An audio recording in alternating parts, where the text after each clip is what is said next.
Yun, so 2008, diba, nagsimula ang lahat.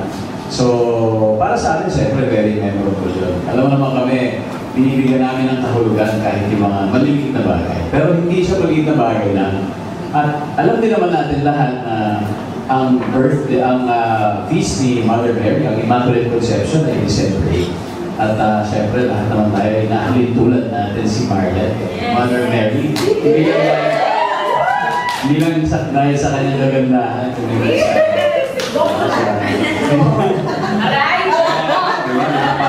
sa sa dulo, dahil sa kanyang pagiging devout Catholic. So many reasons kung bakit. That's why, mahalaga rin sa amin na naka-attend kami ngayong 8th anniversary. Kasi it means so many things eh. Imagine 8 years. And dati nga pag nagsa-celebrate tayo, pinapasalamahan natin yung mga nakaraang taon, yung 2 years ago, 3 years, pero ito talagang throwback na talaga. Kung tinitignan niyo yung mga pinalabas niya, di ba? Parang wow, ang tagal na talaga. And every year, meron parating nagbabago. Di ba? Sa ating lahat, sa buhay natin, sa inyo, sa amin, akalain mo mula 2008 hanggang ngayon, tapos meron na kaming, meron na, andun na si Zia. Malay nyo, sa 9th anniversary, andyan na si, si Juan. Di ba? Ang dami. And throughout all these years, may mga nagbabago. Pero ang mga pinakamahalaga sa lahat, tuwing mayroong pagbabago na gagawin, may mga naiiwan na hindi talaga, kahit anong mangyari, hindi yan mawawala. At yun ang ating pagmamahal sa isa't isa, at saka yung pagkakaibigan. Kaya sobrang na-appreciate namin yun. And throughout these years, kami, kung siguro nagkaroon na kami ng brand as Dongyan, ngayon Dongyan Zia, pero kayo, Dongyan as a group, meron na rin kayo na-establish na brand na independent sa amin. Dahil yung samahan natin, it goes beyond just yung pagkikita natin taon-taon, pero in your own right, as an organization, as a group, ang dami yung ginagawa para sa community, diba? sa mga organization, para guest nyo, ang laki ng tinutulong nyo, at saka sa inyong mga kapwa-tao. Kaya kami gusto na namin kayo congratulate at batiin ng happy anniversary. And maraming salamat sa lahat dahil, again, ulitin ko, kung wala kayo, wala kami dito.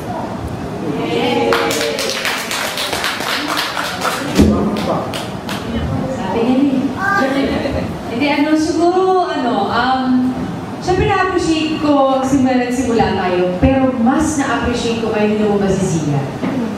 Kasi parang, alam niyo, parang sabi nga namin, parang sa pakiramdam na hindi lang kami, parang feeling ko mas mahal pa yung anak namin.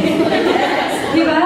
Nakakatuwa kasi, dahil na yung naghahandog ng mga prayers para sa akin, para sa pagpapanganak ko, hindi talaga biro talaga mga anak. So, sobrang thankful ako na siguro kaya nairaos ko din ng maayos. Mahirap man, pero maayos dahil sa mga prayers niyo. Palagi ko sinasabi yun eh, salamat sa lahat ng dasal niyo para sa amin, sa pamilya ko ngayon, especially may anak na kami. Nakakatuwang isipin kasi 8 years, hindi biro yun matagal ang 8 years.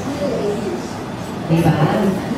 Kaya thank you sa pagmamahal nyo. Paulit-ulit yung sinasabi. Siguro sa interview, hindi na kayo. 8 years ko na rin sinasabi sa inyo na maraming salamat sa pagmamahal. Kasi tulad nga na sinabi nito, fans club kayo. Pero mas establish natin yung pagkakaibigan, pagmamahal sa isa't isa. At yun para sa akin ang priceless din Alam mo yung, para mabuo sila ng ganyan, priceless talaga yun. Parang iba yan solid kayo So yun yung mas malaki pasasalamat namin dahil totoo kayong nagmamahal sa amin. So alam ko totoo na nandyan kayo para sa amin at mahal mo kami. So salamat sa inyo. Sana huwag kayo magsawa kasi may Dongyan Z. Marami pa kasi Hindi nyo, malay nyo pagtanda namin. Meron pa. Simula diba? May pa. Pabalik kami agad. Sige, ayun lang. Maraming salamat sa inyo.